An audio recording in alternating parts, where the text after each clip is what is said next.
one day somebody does something unspeakable to someone else, to someone you hardly knew, and you do something about it because you can. We get this story from USA Today, where a family is suing Denver police officers, accusing a SWAT team that raided the wrong apartment of terrorizing them and violating their constitutional rights, damn straight, as they hunted for an attempted murder suspect who lived next door, according to the lawsuit filed in Denver County District Court on last Tuesday. Body cam video obtained by USA Today shows the heavily armed SWAT team demanding that a mother and grandmother leave the apartment. A terrified family taking action tonight after these SWAT officers entered their apartment in June of 2023. There's a reckless disregard for their rights and feelings here. The complaint alleges at least 10 officers violated the family's constitutional right to be free of unlawful search and seizure and claims the family was subjected to excessive force. Quote, we're still recovering from the trauma of this experience and have required extensive counseling, said their mother, Kirsty Shelton.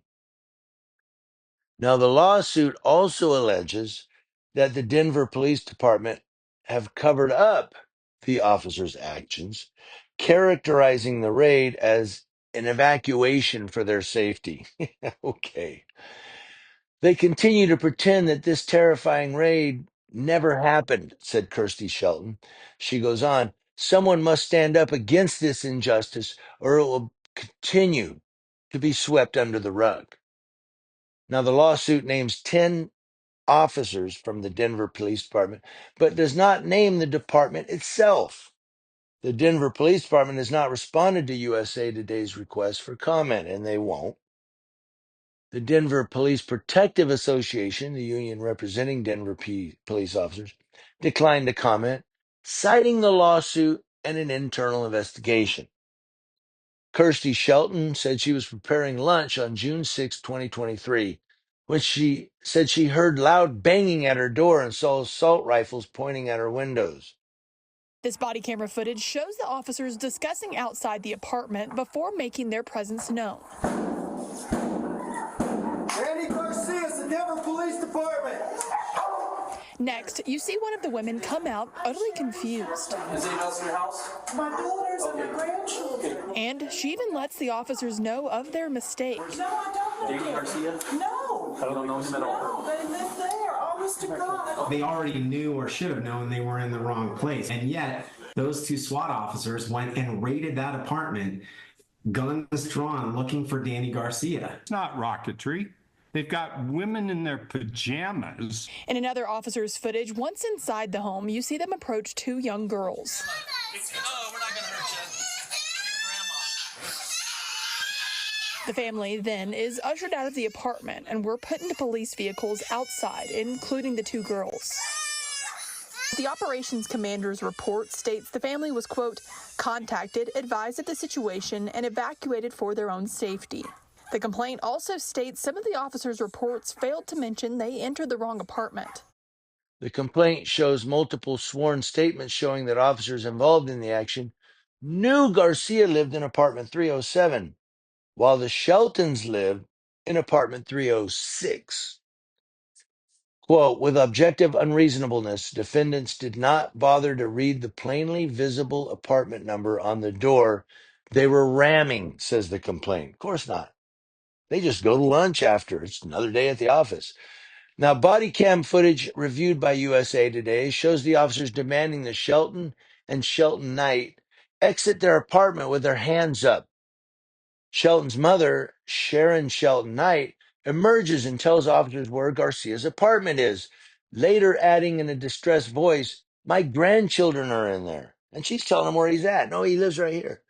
Shelton then leaves the apartment and both reiterate that the suspect is in the neighboring apartment.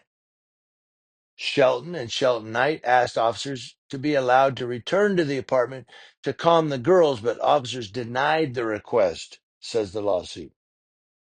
The lawsuit says that Shelton was made to carry her youngest daughter down the stairs. Though she cannot carry more, than 10 pounds or take the stairs without experiencing excruciating pain. She nearly collapsed from the pain after reaching the second floor, according to the complaint. Now, officers placed the family in a police car for 1 to 2 hours, during which Shelton had an anxiety attack, according to the complaint. They're still innocent victims and they're in the car for 1 to 2 hours. The complaint says that the raid caused physical injury, personal physical sickness, and post-traumatic stress disorder to the Shelton family. Quote, if the police were given the right information and carelessly treating these innocent civilians, knowing they're innocent, just because it's more convenient for them to do so to the point of terrorizing them, that's pretty much an example of conduct that you can sue over, said Goldman. Now, he said that officers needed to act within reason when securing the scene. He said, if they know the dangerous criminal or they're told the dangerous criminal's in 307 and they're just trying to clear 306, well, that may be a reasonable goal, but you still got to go about it in a reasonable fashion, said Goldman. The lawsuit alleges that officers either deliberately failed to describe their actions or fabricated a sanitized version of the events. Of course, they fabricated. That's what they do. In an after action report included in the complaint incident, Commander Lieutenant Kyle Smith wrote, occupants of 306 were contacted, advised of the situation, and evacuated for their safety. It is indisputable that they did not invite them out, says Holland, the family's attorney. He said they rammed their door. They pointed guns at them. They pulled them out, and then they wouldn't listen to them. In another officer's footage, once inside the home, you see them approach two young girls.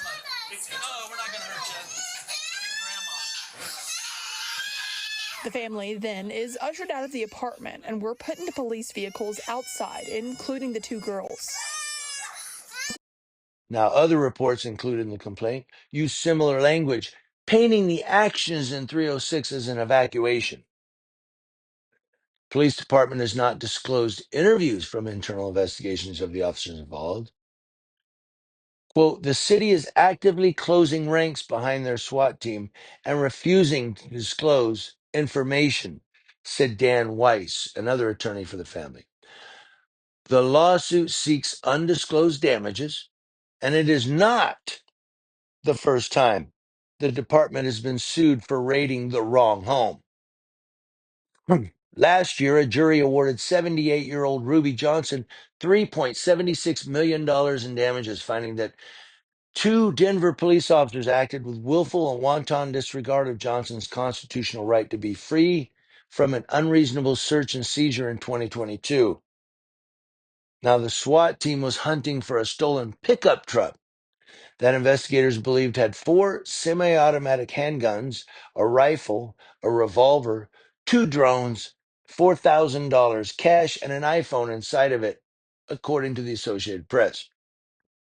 The owner of the truck shared the Find My location with police, who tracked it to Johnson's home in Denver's Montebello neighborhood, according to the lawsuit.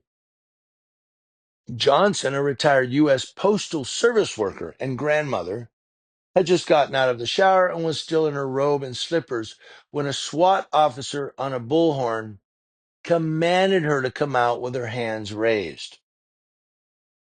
When she opened her front door, Johnson was greeted by an armored military personnel carrier on her front lawn, marked police vehicles along her street, and SWAT officers in full military gear, armed with tactical rifles, with a K9 German Shepherd in tow, says the lawsuit. That lawsuit was one of the first resolved under a provision of police reform bill passed in 2020 after the George Floyd murder.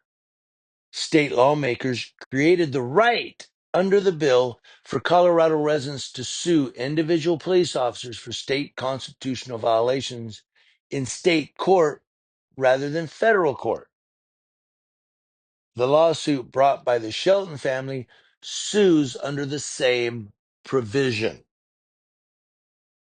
And so there's so much going on here. I just don't want to drag this out, but there's so much going on here. And didn't Colorado lift qualified immunity? They can sue these officers, right? QI is gone in Colorado, right? Am I mistaken on that? I recall something about qualified immunity in Colorado. But of course they're going to cover it up. They're not going to, well, we're liable. So we have to do something to protect ourselves from liability. Yeah, fire the cops who did this. Well, they're SWAT team members. They're good guys. No, they're POS. And so are you, Denver Police Department. Your whole department. POS with an exclamation point in your face.